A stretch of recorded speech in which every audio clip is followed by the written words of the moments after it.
DM साहब साधारण कपड़ों में अपने एक पुराने दोस्त से मिलने के लिए जाते हैं जिसने अभी परचून की दुकान खोल रखी है। वह उसकी दुकान पर ही चले गए थे और उनका दोस्त उन्हें देखकर बड़ा ही खुश होता है। उसके बाद वह डीएम साहब को दुकान पर बैठाता है और कुछ काम का बोलकर मार्केट चला जाता है। डीएम साहब दुकान की रखवाली कर रहे थे और तभी वहां पर दो पुलिस वाले साइड के ही थाने से आ गए थे जो दुकान से ज़्यादा दूर नहीं था। उसके बाद वह पुलिस वाले को सामान लेते हैं और सामान लेकर बिना पैसे दिए हुए वहां से जाने लगते हैं। अब डीएम साहब को यह बात बड़ी बुरी लगती है तो वह उनसे पैसे मांगने लगते हैं, लेकिन पुलिस वाले उल्टा डीएम साहब को धमकाने लगते हैं। इसके बाद उन पुलिस वालों के साथ कुछ ऐसा होता है जिसकी उन्होंने कल्पना भी नहीं की होगी। क्या हुआ था उन पुलिस वालों के साथ, इससे आगे पूरी कहानी की सच्चाई जानने के लिए वीडियो को अंत तक जरूर देखें। यह कहानी है बिहार के एक छोटे से गांव की, जहां पर एक अजय नाम का लड़का रहा करता है जो पढ़ने लिखने में काफी ज्यादा होशियार है और उसके पिता खेती बाड़ी किया करते हैं। अजय के पिता उससे कहा करते हैं कि बेटा, खेती बाड़ी में बहुत सारी मेहनत करनी पड़ती है, तो तू पढ़ाई लिखाई करके कोई बड़ा अधिकारी बन जा ताकि तुझे ये सब कुछ ना झेलना पड़े जो कुछ मैं अपनी जिंदगी में झेलता आया हूँ। अजय अपने पिता के कहे अनुसार पढ़ाई लिखाई में काफी अच्छा था और वह हर क्लास में अच्छे नंबरों से पास हुआ करता।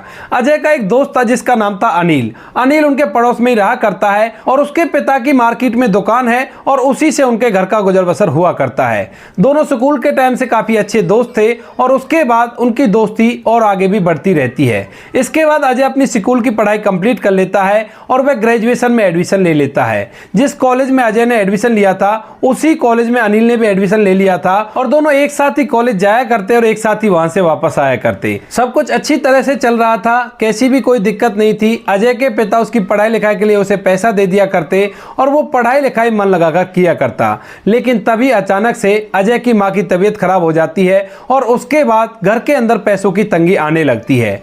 अब अजय जैसे ही देखता है कि घर के अंदर पैसों की तंगी आ रही है तो उसके बाद वह घर वालों से पैसे लेना बंद कर देता है।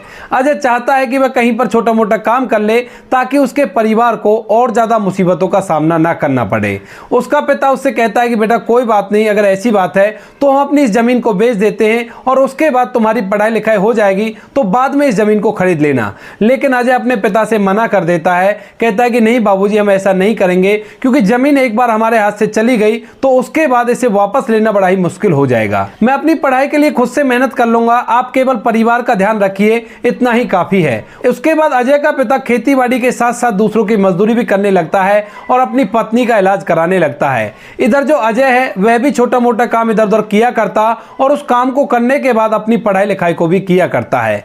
लेकिन जब से अजय काम करने लगा था, जब से उसकी पढ़ाई लिखाई खराब होने लगी थी क्योंकि काम करने के टाइम पर वह पढ़ाई नहीं कर पाता था। अब यह बात अजय के पिता को भी पता चलती है, लेकिन वो मजबूर है, करे भी तो क्या करे। वह कई बार अपने बेटे से जिक्र कर चुका है जमीन को बेचने के लिए, लेकिन उसका बेटा इस चीज के लिए तैयार नहीं है। इसके बाद धीरे धीरे अजय की ग्रेजुएशन कंप्लीट हो जाती है और ग्रेजुएशन उसने एवरेज नंबरों से पास की थी। इस बात से अजय भी काफी ज्यादा परेशान हो जाता है क्योंकि उसने अब तक सपना देख लिया था कि उसे बड़ा अधिकारी बनना था और इस तरह से वो कभी भी बड़ा अधिकारी नहीं बन सकता। इसके बाद अजय अपने लिए कुछ ऐसा काम चुनने लगता है जिस काम से वो पढ़ाई लिखाई को अच्छी तरह से कर सके और कोई भी कैसी भी दिक्कत नहीं हो। इसी बात को सोचकर अजय इधर उधर काम ढूंढता है और ढूंढते ढूंढते उसे काम भी मिल जाता है। एक बड़ा सा बंगला था जिसके अंदर दो बुजुर्ग पति पत्नी रहा करते थे और उनके घर की गाड़ी को साफ करना था, लॉन में पानी देना था और एक कुत्ते को घुमाना था। इसके लिए वो लोग उसे 10,000 रुपए दे रहे थे। तो अजय को काम ये काफी अच्छा लगता है क्योंकि ज्यादा काम नहीं है, थोड़ा सा काम है। थोड़ी देर का काम करने के बाद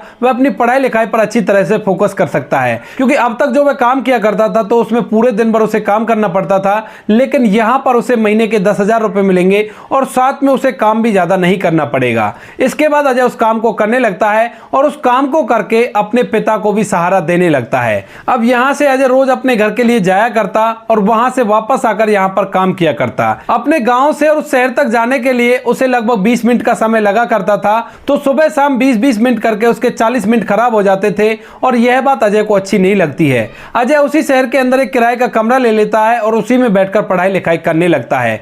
अजय दिन रात एक करता है और दिन रात एक करने के बाद यूपीएससी की तैयारी करने लगता है। धीरे धीरे समय बीतता है और समय के साथ साथ उसको मेहनत करते हुए 1 साल बीत जाता है। उसका दोस्त अनिल एक दिन मार्केट में घूम रहा था और उसी समय अजय उन बुजुर्ग दंपत्ति के कुत्ते को घुमाने के लिए बाहर निकलता है और दोनों की एक दूसरे से मुलाकात हो जाती है। अब जैसे अनिल देखता है कि अजय कुत्ते को घुमा रहा है तो वो उससे पूछने लगता है कि यार तुम्हारा कुत्ता है? तो वो बताता है कि नहीं यार मेरा कुत्ता नहीं है, मैं तो पैसों से कुत्ते को घुमाया करता हूं, तो इससे मेरा खर्चा भी निकल आता है और अपनी पढ़ाई लिखाई के लिए मुझे टाइम भी मिल जाता है। अब अनिल को अजय की हालत के बारे में पता था तो वह उससे कहने लगता है कि भाई इस तरह से कोचिंग नहीं हो पाएगी, तुझे एक अच्छे से कोचिंग सेंटर में एडमिशन ले लेना चाहिए। तो अजय कहता है कि नहीं यार इतने पैसे मेरे पास नहीं है और मैं अकेला रहकर पढ़ाई कर लूंगा। अब अनिल जो कि कोचिंग सेंटर में पढ़ाई किया करता था वह अपने दोस्त की मुसीबतों को समझता है और उससे कहता है कि ठीक है अगर ऐसी बात है तो मैं तुम्हें कोचिंग सेंटर के नोट्स प्रोवाइड करा दूंगा। इसके बाद दोनों का एक दूसरे से कांटेक्ट हो जाता है और अनिल जब तक पढ़ाई करता है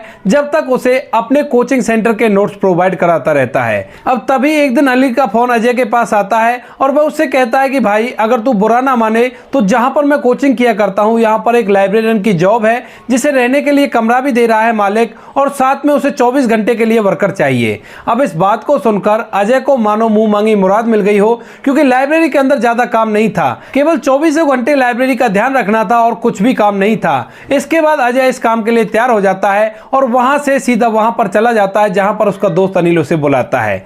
इसके बाद अजय वहां पर रहकर लाइब्रेरी को संभाला करता और जितना भी उसे टाइम मिला करता उस टाइम में वो अपनी पढ़ाई लिखाई किया करता। वहां पर यूपीएससी वाले स्टूडेंट भी आते हैं तो उनके साथ अजय की अच्छी खासी जमा करती है और उनके साथ रहकर वो तैयारी करने लगता है। वह अपनी सैलरी में से खाने पीने लायक पैसे रख लिया करता और बाकी पैसों को गांव में अपने पिता के पास भेज दिया करता और इसी तरह से काम करता रहता है। इधर उसका दोस्त अनिल भी वहां पर आया करता, लेकिन धीरे धीरे अनिल अपनी हिम्मत हार जाता है और वह वहां से छोड़कर गांव में चला जाता है। अजय अभी तक अपनी हिम्मत नहीं हारा था और वह दिन रात एक करके मेहनत करता रहता है। धीरे धीरे उसको 4 साल बीत जाते हैं वहां पर मेहनत करते हुए और 4 साल के अंदर अजय पढ़ाई लिखाई में काफी ज्यादा तेज हो गया था। जो भी स्टूडेंट उस लाइब्रेरी पर तैयारी करने के लिए आया करते थे वह पढ़ाई लिखाई में उन सबसे अच्छा था, तो इसी वजह से वो लोग उससे कहने लगते हैं कि अब तू पूरी तरह से तैयार है और अब तुझे यूपीएससी का टेस्ट दे देना चाहिए। इसके बाद अजय अपना फॉर्म फिल करता है और फॉर्म फिल करने के बाद पहली बार उस टेस्ट में बैठता है। पहली बार बैठने के बाद अजय ने प्री आराम से क्वालिफाई कर लिया था और उसके बाद मेन और इंटरव्यू दोनों भी अच्छी तरह से क्वालिफाई कर लिए थे। पहली बार में ही अजय का नंबर पड़ जाता है, लेकिन इस पहली बार के लिए उसने 3 साल तक मेहनत की थी और 3 साल मेहनत का रिजल्ट उसे मिल गया था। अब वह एक डीएम बन चुका है और इसके बाद उसे ट्रेनिंग करनी है। यह बात अब उसके गांव में भी पता चलती है तो चारों तरफ लोग इस बात की खुशी मनाते हैं और अजय की वाहवाही पूरे गांव में हो जाती है। इधर उसका पिता भी इस बात को सुनकर बड़ा ही खुश है और वह अपने बेटे को बहुत बहुत बधाई देता है और कहता है कि बेटा तूने आज मेरा सपना पूरा कर दिया। इसके बाद अजय कुछ दिनों के लिए अपने गांव आ जाता है और बाद में अपनी ट्रेनिंग करने के लिए चला जाता है और कुछ दिनों में अजय की ट्रेनिंग भी कंप्लीट हो जाती है। अजय की ट्रेनिंग कंप्लीट हो गई थी और उनकी पोस्टिंग एक डिस्ट्रिक्ट में हो गई थी। अजय अच्छी तरह से मेहनत और ईमानदारी से वहां पर काम किया करता और सभी लोगों के साथ अच्छा व्यवहार किया करता। अजय को नौकरी करते हुए लगभग 1 साल बीत गया था और 1 साल बाद अजय का ट्रांसफर एक दूसरे डिस्ट्रिक्ट में हो जाता है और वहां रहकर उसे कार्यभार संभालना पड़ता है। इसके बाद अजय वहां पर चला जाता है और मेहनत और ईमानदारी से वहां पर काम करने लगता है। डीएम साहब जहां पर भी काम किया करते वहां के सभी अधिकारी जो बड़े बड़े अधिकारी थे वो अच्छी तरह से उन्हें जान पहचान जाया करते, क्योंकि डीएम साहब का नेचर बड़ा ही अच्छा था। अजय के कई दोस्त भी बनते हैं और कई दुश्मन भी बनते हैं और इसी तरह से वो काम करता रहता है। अब कुछ दिनों बाद अजय के गांव में एक त्योहार आता है और उस त्योहार के लिए उसके माता पिता उसे गांव बुलाने लगते हैं, तो अजय भी उनकी बात से एग्री होता है और वहां से छुट्टी लेकर अपने गांव चला जाता है। वहां पर जाने के बाद वह अपने गांव के सभी पुराने दोस्तों से मिलता है। उसे पता चलता है कि अनिल के पिता ने गांव छोड़ दिया है और वह पास ही के शहर में रहा करता है और वहीं पर अनिल अब परचून की दुकान किया करता है। इसके बाद अजय साधारण से कपड़ों में अपने घर से निकलता है और सीधा अनिल के पास उसकी परचून की दुकान पर पहुंच जाता है। अनिल अपनी दुकान पर बैठकर कुछ काम कर रहा था, तभी अजय वहां पर जाता है और उससे कहता है कि भाई साहब ये सामान कितने का है। तो अनिल एकदम से ऊपर की तरफ देखता है क्योंकि उसकी आवाज उसे जानी पहचानी सी लग रही थी। इसके बाद जैसे ही वो देखता है कि सामने अजय खड़ा हुआ है तो एकदम से खुश हो जाता है और अपने काउंटर से बाहर निकलकर अजय को गले से लगा लेता है। अनिल कहता है कि यार मुझे विश्वास नहीं हो रहा कि तू मुझसे मिलने के लिए यहाँ पर आया है, एक डीएम होने के बावजूद भी। तो वो कहता है कि यार डीएम तो मैं बाद में हूँ, लेकिन उससे पहले मैं तुम्हारा दोस्त हूँ, तो दोस्त होने के नाते तुमसे मिलना तो बनता था। वैसे भी मैं गाँव में छुट्टी लेकर आया था तो मुझे पता चला कि तुम लोग यहाँ पर शिफ्ट हो गए हो और तुम यहाँ पर परचून की दुकान चलाया करते हो। तो अनिल उसे बताता है कि हाँ भाई हम लोग यहाँ पर शिफ्ट हो गए हैं, घर वालों ने मेरी शादी करा दी है और अब उसके बाद मुझे कमाना तो पड़ेगा ही। ऐसा कहकर उन दोनों में थोड़े थोड़े बहुत हंसी मजाक होते हैं। लेकिन तभी जो अनिल होता है वो उसके खाने पीने के लिए कुछ सामान लेने के लिए मार्केट जाने लगता है। कहता है कि यार अजय तू थोड़ी देर के लिए यहाँ पर बैठ, मैं अभी आता हूँ, मुझे मार्केट में थोड़ा सा काम है और तब तक तुझे दुकान का ख्याल रखना है। अब अजय अनिल से मजाक करते हुए कहता है कि यार तूने तो मुझे कलेक्टर से डायरेक्ट दुकानदार बना दिया, अब मैं यहाँ पर तुम्हारे सामान को बेचता फिरूं। तो वो कहता है कि नहीं यार थोड़ी देर की बात है, मैं अभी थोड़ी देर में आता हूँ, मुझे कुछ काम है। ऐसा कहकर अनिल वहां से चला गया था और डीएम साहब दुकान पर दुकानदार बनकर बैठे हुए थे। उन्होंने साधारण से कपड़े पहन रखे थे, ज्यादा कोई तामझाम उनके पास नहीं था। और तभी वहां पर पासी के थाने से 2 पुलिस वाले आ जाते हैं और उस दुकान से कुछ सामान की खरीदारी करने लगते हैं। अजय जैसे तैसे देख देख कर उन्हें कुछ सामान दे देता है और उस सामान को लेने के बाद वह बिना पैसे दिए हुए वहां से जाने लगते हैं। अब जैसे डीएम साहब देखते हैं कि ये पुलिस वाले अपनी वर्दी का नाजायज फायदा उठा रहे हैं और यहां से बिना पैसे दिए खरीदारी करना चाहते हैं, तो डीएम साहब उन्हें सबक सिखाने का फैसला कर लेते हैं। इसके बाद जो डीएम साहब है उनसे कहने लगते हैं कि साहब अगर आप यहां से सामान लोगे तो आपको पैसा भी देना होगा, तो मेरे पैसे दे दीजिए और उसके बाद ही आप सामान लेकर जा सकते हो। अब इस बात को सुनने के बाद पुलिस वाले थोड़े से हैरान होते हैं, क्योंकि अक्सर वो ऐसी दुकानों पर से सामान ले लिया करते थे और कोई भी उनसे पैसे के लिए नहीं कहा करता था। लेकिन आज पहली बार एक दुकानदार ने उन्हें टोका है जो कि उनसे पैसे लेने के लिए जिद कर रहा है। तो वह उसे रौब दिखाने लगते हैं और कहते हैं कि तुम्हें पता है हम कौन हैं, हम चाहें तो तुम्हारी दुकान एक साथ में बंद करा सकते हो, और वैसे भी तुम यहाँ पर नए लग रहे हो, यहाँ पर जो पहले लड़का बैठा करता था वो कहाँ गया है, क्या तुम्हें उसने नौकरी पर रखा है? अब इस बात को सुनकर डीएम साहब के दिमाग में एक और आइडिया आता है, तो वो कह देता है कि हाँ साहब वो मेरे मालिक हैं और उन्होंने मुझे नौकरी पर रखा है, आपको पूरे पैसे देने होंगे वरना मेरी तनख्वाह में से मेरे मालिक पैसे काट लेंगे और वो सारा नुकसान मुझे भुगतना पड़ेगा। अब इस बात को सुनकर पुलिस वाले और भी ज्यादा गर्म होने लगते हैं और उसे धमकाते हुए वहां से जाने लगते हैं। लेकिन डीएम साहब एकदम से बाहर निकलते हैं और उनको सामने से रोक लेते हैं और कहते हैं कि साहब मैं आपको ऐसे नहीं जाने दे सकता, मैं बहुत गरीब आदमी हूं, अगर मैंने आपको ऐसे ही जाने दिया तो मालिक मेरी पगार में से पैसे काट लेगा। अब पुलिस वालों के सामने जैसे ही वो दुकानदार आकर खड़ा हो गया था तो वो एकदम से गर्म हो जाते हैं और उस पर हाथ ही उठाने वाले थे।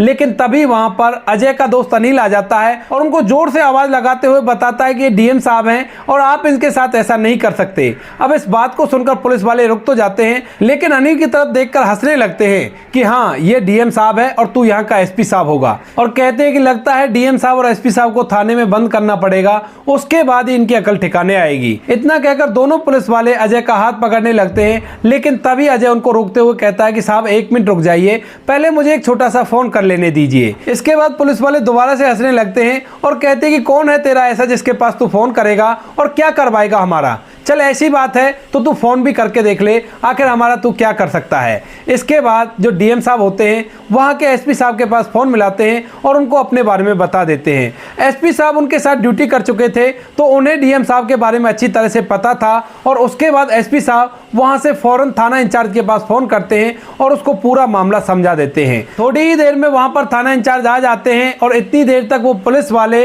अनिल की बात को मानने के लिए तैयार नहीं थे और बार बार उसकी खिल्ली उड़ा रहे थे।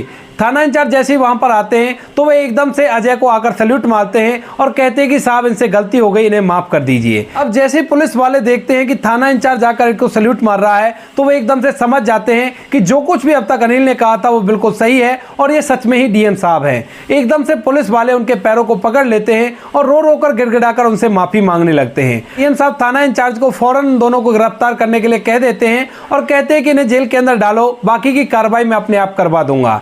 उसके बाद जो थाना इंचार्ज होता है उन दोनों पुलिस वालों को पकड़कर जेल के अंदर डाल देता है और इसके बाद जो डीएम साहब होते हैं एसपी साहब से कहकर उनके खिलाफ सख्त से सख्त कार्रवाई करवा देते हैं।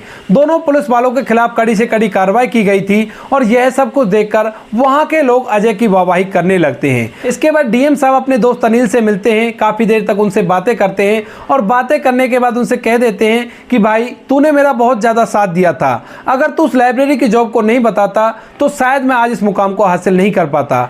जिंदगी में कभी भी तुझे किसी भी चीज की जरूरत हो तो बेहिचक होकर मुझे बता सकता है और कैसी भी कोई भी परेशानी नहीं होगी। अनिल उससे कहता है कि भाई जो कुछ तूने आज किया है उसके बाद मुझे नहीं लगता कि मुझे कभी तुम्हारी जरूरत पड़ेगी, क्योंकि सभी लोगों को पता चल गया है कि मेरा दोस्त डीएम है तो मुझसे भला पंगा कौन लेगा। ऐसा कहकर हंसते हुए वो दोनों एक दूसरे के साथ बातें करते रहते हैं। डीएम साहब उस त्योहार को मनाते हैं और त्योहार को मनाने के बाद अपनी नौकरी को ऐसे ही मेहनत और ईमानदारी से करते रहते हैं। तो दोस्तों ये थी आज की कहानी, जहां पर एक डीएम साहब अपने दोस्त से मिलने मिलने के लिए गए, लेकिन उनके साथ बहुत कुछ गड़बड़ हो गया। आप क्या कहना चाहते हो अनिल के बारे में, आप क्या कहना चाहते हो अजय के बारे में? आपकी जो भी राय कमेंट सेक्शन में लिख सकते हो, लोगों के साथ शेयर कर सकते हो। वीडियो अगर अच्छी लगे तो वीडियो को लाइक और चैनल को सब्सक्राइब जरूर करें, ताकि हमें थोड़ा सा हौसला मिले आप लोगों के लिए ऐसी अच्छे वीडियो बनाने के लिए। इन कहानियों को सुनाने का उद्देश्य किसी को परेशान करना बिल्कुल भी नहीं है। यह कहानी आपको इसलिए सुनाई जाती है ताकि आप लोग इन कहानियों में से कुछ ना कुछ सीख सको और अपने जीवन में उस चीज को अप्लाई कर सको। मिलते हैं किसी नेक्स्ट वीडियो में नए टॉपिक के साथ, तब तक के लिए जय हिंद, जय भारत, जय हिंदुस्तान।